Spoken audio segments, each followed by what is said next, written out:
आप सभी को शुभ दीपावली के शुभ अवसर पर हार्दिक अभिवादन, हार्दिक स्वागत, हार्दिक हार्दिक बधाई। मैं आज आप लोगों के सामने रोशनियों के पर्व पर कुछ विस्तारित रूप से चर्चा करने जा रहा हूं।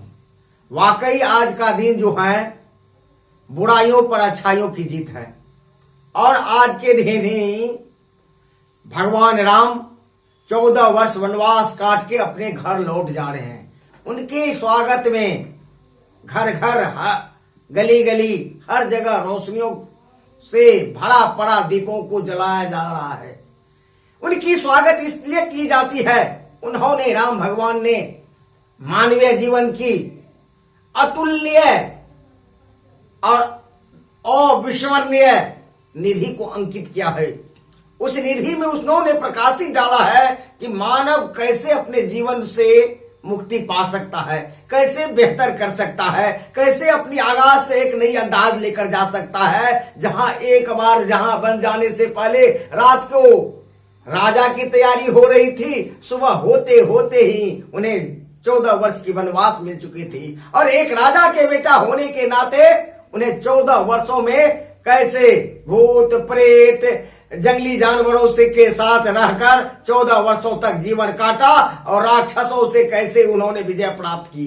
उन्होंने ऐसे विजय प्राप्त की कि मानो कि आज हम लोगों के लिए एक सीख सी बनी हुई है और ये सीख इस कदर से बनी हुई है कि जिनके बारे में कुछ कहा जाए तो कम पड़ता है। परिस्थिति से आदमी कैसे लड़े, कैसे आगे बढ़े, इन्हीं बातों पर सिखाया जाता है। यदि हम भी चाहे राम भगवान की तरह यदि समय को देखकर आगे यदि बढ़े, मजबूरियों को मजबूरी समझकर नहीं एक नेसेसरी कार्य समझकर यदि बढ़ा जाए तो दुनिया में हर कार्य हम आसानी से कर सकते हैं। इसलिए मंजिलें दूर नहीं होता अपने बोझा ढोने वालों को, जीत हमेशा होता है खुद से कोशिश करने वालों को। जिंदगी में यदि कुछ करना है, कुछ बेहतर करना है तो राम भगवान के जीवन शैलियों से सीखे। उन्होंने जो अपने जीवन शैलियों में जो दे रखा है एक अविस्मरणीय अतुल्य ज्ञान दे चुका है, वाकई हमें सीखने की चीज है, आगे बढ़ने की चीज है कि राजा के बेटा होकर भी वह जीवन को कैसे बेहतर कर सकता है। इसलिए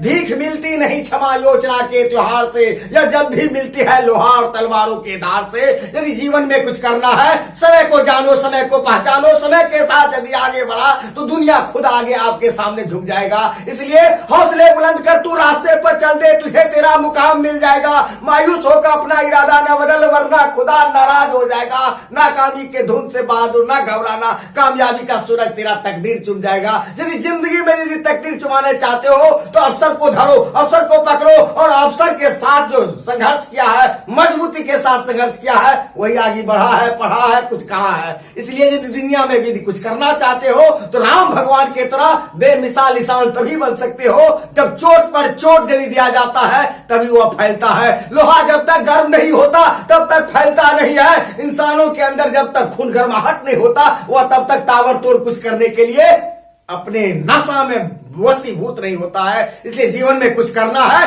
तो सिकंदर बनो, सिकंदर बनो। सिकंदरों हालत के सामने झुका नहीं करते, लाखों तारे टूटते हैं जमीन पर गिरा नहीं करते, लाखों दरिया गिरते हैं समुद्र में, समुद्र कभी दरिया में गिरा नहीं करते। इसलिए आप युवा हो, युवा होकर जो इंसान कहता है कि हमसे ये चीज नहीं हो सकता है, वह कभी नहीं हो सकता है। और गरीब में जीना कोई बड़ी बात नहीं, गरीबी में जन्म लेना कोई बड़ी बात नहीं है, गरीबी में जीना बहुत बड़ी अभिशाप है। इसलिए अब गरीबी से निकलना चाहते हो, समय को देखो, पहचानो, आगे बढ़ो और आगे बढ़कर राम भगवान की तरह आगे कार्य करो। और उम्मीद जताता हूं कि आने वाला वक्त राम भगवान की तरह आपके दीप जलेंगे, सारे कुछ चलेंगे। इसलिए ढीली करो धनुष की डोरी, तरकस के कस खोलो। किसने कहा युद्ध की बेला चली गई, अरे शांति से बोलो। किसने कहा और मत भेदो हृदय वही के सर से, भरो भुवन के अंग कुसुम से के सर से कुसुम। सुनाओ सुनाओ या मधुर गान,